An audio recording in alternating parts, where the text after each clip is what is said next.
Hi అందరికీ. ఈరోజు మనం ఆహ్, గణన ఫామ్ ఎలా ఫిల్ చేయాలో చూసుకుందాం. అంటే ఎన్నికల సంఘం నుంచి వచ్చింది ఇది. అందరికీ ఇవ్వడం జరుగుతుంది. ఇక్కడ మనం ముందుగా చూసుకుంటే, ఇప్పుడు నేను సర్కిల్ చేసిన ప్లేస్‌లో మన voter ID name, voter details like voter number, మన అడ్రెస్ అవి ఉంటాయి. సెకండ్ కాలమ్‌లో వచ్చేసి మనకు క్రమ సంఖ్య అవన్నీ ఉంటాయి. క్యూఆర్ కోడ్, ఫోటో అండ్ ఇక్కడ లాస్ట్‌లో వచ్చేసి మనం ప్రెజెంట్ పాస్‌పోర్ట్ సైజ్ ఫోటో అన్నది పెట్టాల్సి ఉంటది. అండ్ ఇక్కడ మనం ఎలా ఫిల్ చేయాలంటే ఫస్ట్ కాలం ఇటు సైడ్ చూసుకుంటే మనం లెఫ్ట్ సైడ్ లా లైక్ ఇది ఎగ్జాంపుల్ కి మనం ఫస్ట్ 1 అని తీసుకుందాము. ఇది మనకు మన ఓటర్ ఐడి ప్రజెంట్ ఉందా లేదా అండ్ ఇది ఎందుకంటే 2026 నాటికి మన పేరు అన్నది ఓటర్ లిస్ట్ లో ఉండాలంటే ఇది ప్రతి ఒక్కళ్ళు ఫిల్ చేయాలి.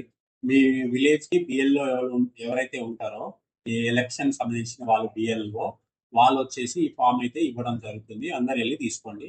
అండ్ ఇక్కడ మనం ఇటు సైడ్ లెఫ్ట్ సైడ్ చూసుకుంటే నేను చూపిస్తుంది ఇది ఎస్ఆర్ఐ వ్యక్తిగత అంటే ఇప్పుడు ప్రజెంట్ ఉన్న ఓటర్ వాళ్ళది నేమ్ అవి నమోదు చేయాలి. ఇది ఎప్పుడంటే లైక్ మనం 2022 ఇది ఎగ్జాంపుల్ కి మాత్రమే 2020 ఉన్న వాళ్ళు వాళ్ళ పేరైతే ఇక్కడ రాసుకోవచ్చు. అంటే నియర్లీ వాళ్ళకి 40 నుంచి 41 ఏజ్ ఉంటుంది.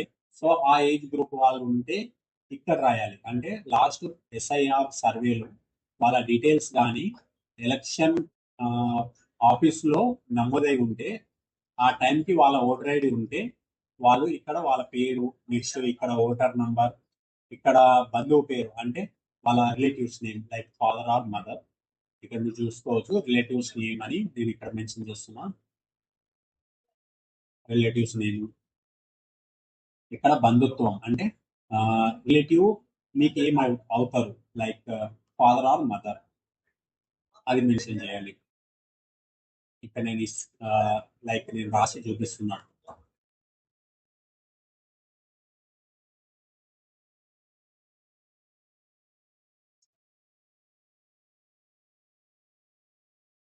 అండ్ కింద చూసుకుంటే జిల్లా జిల్లా అంటే మన మండల్ ఏం మండల్ వస్తుందో ఆ మండల్ కింద రాష్ట్రం అంటే డిస్టిక్ ఏ డిస్టిక్ మీది ఆ డిస్టిక్ అనేది రాయాలి. కింద చూసుకుంటే ఓటర్ కాన్స్టిట్యూషన్ లేదా ఓటర్ నియోజకవర్గం అంటే మన ఓటు ఏ నియోజకవర్గంలో ఉందో ఆ నియోజకవర్గం పేరు అన్నది ఇక్కడ రాయాలి. అండ్ కింద మీకు తెలిసిందే ఇది వర్గ సంఖ్య భాగ్య సంఖ్య అండ్ క్రమ సంఖ్య ఓటర్ ఐడి బ్యాక్ సైడ్ కూడా ఉంటది. లేదా లెఫ్ట్ సైడ్ పైన చూసుకుంటే మీది సెకండ్ బాక్స్ లో కూడా ఇవ్వడం జరిగింది క్రమ సంఖ్య అలా అక్కడ నుంచి కూడా చూసి రాసేయవచ్చు. ఇది ఎగ్జాంపుల్ కి నేను ఫస్ట్ వన్ తీసుకున్నా కదా.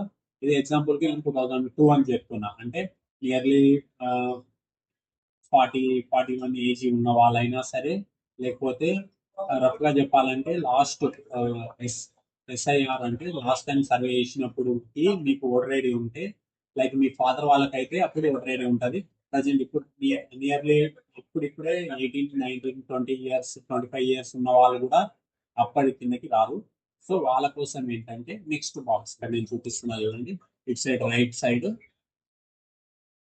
సైడ్ నెక్స్ట్ బాక్స్ లో అయితే వాళ్ళ డీటెయిల్స్ సంబంధించి రాయాలి. అంటే అప్పటికి కూడా వాళ్ళ పేరు లేదు కాబట్టి ఇక్కడ మనం ఏం రాయాలంటే వాళ్ళ ఫాదర్ ఒక పేరు రాయాలి.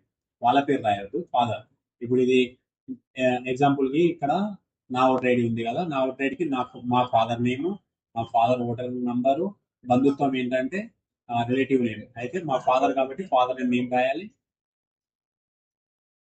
మా ఫాదర్ వాళ్ళ బంధుత్వ పేరు అంటే మా ఫాదర్ వాళ్ళ డాడీ పేరు రాయాలడా.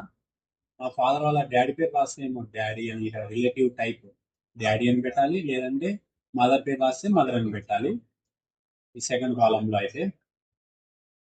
అండ్ సేమ్ దాని లెక్కనే ఇక్కడ ఆ, మనం లైక్ జిల్లా జిల్లా అంటే మండల్ రాష్ట్రం అంటే డిస్టిక్ అండ్ మనం నియోజకవర్గం పేరు అంటే ఓటర్ కాన్స్టిట్యూషన్ పేరు రాయాలి.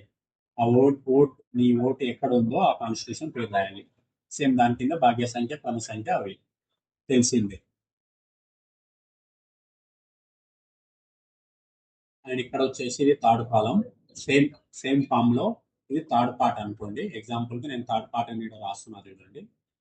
లైక్ ఇలా ఇది థర్డ్ పార్ట్ అనుకున్నాం. ఇక్కడ పుట్టిన తేదీ అంటే డిఓబి. మీ ఇక్కడ ఏంటంటే ఈ ఫామ్ ఎవరిదైతే ఉందో లైక్ మనకు లెఫ్ట్ సైడ్ కార్నర్లో వాళ్ళ పేరు, ఓటర్ ఐడి నెంబర్ అవి ఇచ్చారు కదా, వాళ్ళ డీటెయిల్స్ అయితే ఇక్కడ మ్యాండేటరీగా ఫిల్ చేయాలి. అండ్ పైన రెండు ఇప్పుడు 1, 2 పార్ట్ మనం ఇంతకుముందు చెప్పుకున్న దాంట్లో ఏదైనా ఒకటి ఫిల్ చేయాలి. అది మీ ఓటర్ ఐడి ఎప్పుడు వచ్చిందనే దానిపైన ఆధారపడి ఉంటుంది. ఇదైతే మ్యాండేటరీ మనకు. ఇక్కడ ఆధార్ నంబరు అండ్ నెక్స్ట్ దాని కింద మొబైల్ నంబర్ ఏదైతే పెడుతున్నారో ఇవన్నీ మనము కరెక్ట్గా మెన్షన్ చేయాలి. ఇక్కడ ఈ థర్డ్ పార్ట్ మాత్రం పైన వచ్చేసి మన బిఎల్ఓ కూడా కరెక్షన్ ఏదైనా ఉంటే ఒక పార్ట్ ఎంటీగా ఉంటుంది కాబట్టి ఐదర్ లెఫ్ట్ ఆర్ రైట్ అక్కడ మన డీటెయిల్స్ అనేది వాళ్ళు రాసుకుంటారు. ఎలక్షన్ కమిషన్ వాళ్ళు లేదా మన బిఎల్ఓ రాసి వాళ్ళకి సబ్మిట్ అయితే చేయడం జరుగుతుంది. ఈ థర్డ్ పార్ట్ మాత్రం మనం చూసి మన డీటెయిల్స్ అన్నది పర్ఫెక్ట్గా లైక్ ఫాదర్ నేమ్ కానీ ఫాదర్ ఓటర్ ఐడి కానీ, లైక్ మదర్ నేమ్ కానీ మదర్ ఓటర్ ఐడి కానీ, లైక్ భాగ్యస్వామి అంటే హస్బెండ్ నేమ్ కానీ హస్బెండ్ ఓటర్ ఐడి కానీ, భార్య ఉంటే భార్య నేమ్ కానీ భార్య ఓటర్ ఐడి కానీ, ఇవైతే మనం కన్ఫామ్గా 1-2 సార్లు చూసుకొని కరెక్ట్ అయితే ఇవ్వాల్సి ఉంటుంది. ఒకవేళ మీరు ఫామ్ ఫిల్ చేసేటప్పుడు ఏమైనా కన్ఫ్యూషన్ ఉంటే ఏదైనా మిస్టేక్స్ అయితే ప్రాబ్లం అవుతుంది. సో వాళ్ళు 2 ఫామ్ ఇస్తున్నారు. ఒకటి మిస్ అయినా కానీ ఇంకో దానికి మళ్ళీ జిరాక్స్ తీసుకొని 2 సెట్ ఆఫ్ జిరాక్స్ అయితే వాళ్ళకి హ్యాండ్ ఓవర్ చేయాలి. ఒకటి మనం బిఎల్ఓ స్టేజ్లో ఉంటుంది, ఒకటి వచ్చేసి హెడ్ ఆఫీస్కి వెళ్ళడం జరుగుతుంది ఎలక్షన్ కమిషన్ వాళ్ళ దగ్గరికి. సో అవి మన డీటెయిల్స్ అనేది కరెక్ట్గా ఫిల్ చేయండి. ఇవన్నీ ఫిల్ చేసిన తర్వాత కింద మనం చూసుకుంటే ఇక్కడ మన ఓటర్ ఎవరిదైతే ఓటర్ ఉందో వాళ్ళ సైన్ కూడా పెట్టాలి. ఆ కాలం కూడా నేను క్లియర్గా ఎక్స్ప్లెయిన్ చేయడం జరిగింది. ఈ వీడియో లాస్ట్ వరకు చూడండి. ఏమైనా అర్థం కాకపోతే మళ్ళీ ఫస్ట్ నుంచి చూడండి. ఈ వీడియోలో ఆల్మోస్ట్ అన్ని క్లియర్గా ఎక్స్ప్లెయిన్ చేయడం జరిగింది. ఇంకా లాస్ట్లో ఓటర్ ఐడి అంటే మన wife voter ID number sign చెప్పినా కదా, సైన్ ఇక్కడ కింద.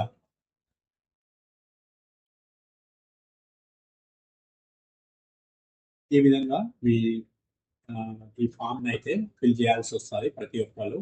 ఇది ఫిల్ చేస్తేనే మనకు 2026 ఎలక్షన్లో మన పేరు ఉండాలంటే ఇది కంపల్సరీగా ఫిల్ చేయాలి. ఇది ఎందుకంటే డెత్ అయిన పీపుల్ది ఎలిమినేషన్ కోసం ఈ ప్రాసెస్ అనేది తీసుకురావడం జరిగింది.